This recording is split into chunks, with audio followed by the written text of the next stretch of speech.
Le bâtiment E est édifié lors de la première phase de construction du Centre national d'éducation physique, entre 1937 et 1939.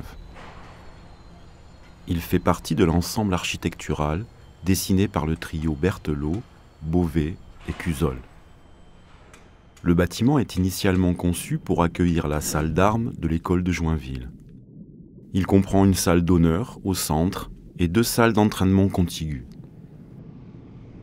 Interrompu par la guerre et les difficultés d'approvisionnement les années suivantes, l'achèvement des travaux n'intervient qu'au milieu des années 50.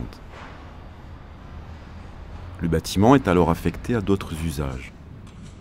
La salle d'honneur devient une salle de musculation générale. Nous sommes ici dans la salle de musculation que fréquente chaque athlète, quelle que soit sa discipline. Il trouve ici un matériel qui nous parut bien étrange, mais qui permet la localisation du travail et le développement d'un groupe musculaire bien déterminé. Les 2 salles adjacentes sont occupées par l'haltérophilie, la lutte et le judo.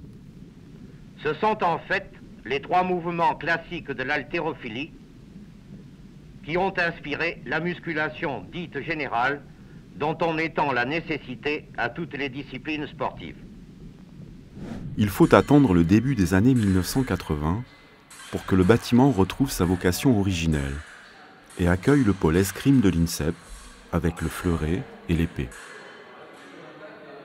Le bâtiment se compose à présent d'une grande salle d'armes transversale dotée de 4 pistes, éclairée par de longues verrières de toit. À ses extrémités, 2 autres salles d'armes sont équipées de 6 pistes chacune.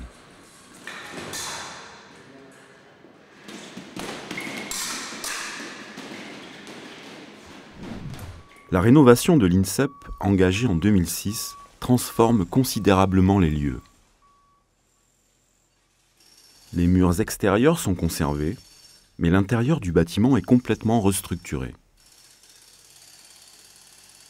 Livré en 2010, le bâtiment se dévoile sur 3 niveaux, accueillant au rez-de-chaussée les bureaux des unités audiovisuelles et iconothèques,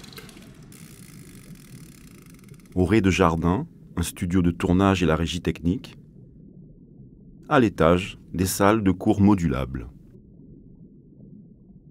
Le bâtiment E porte le nom de Georges Démeny depuis 1965.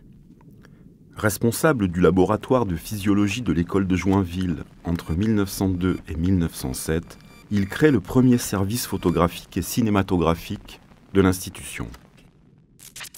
Chercheur, inventeur et pédagogue français, cet érudit fait partie des créateurs du cinéma, grâce à son travail sur la chronophotographie et la décomposition du mouvement par l'image.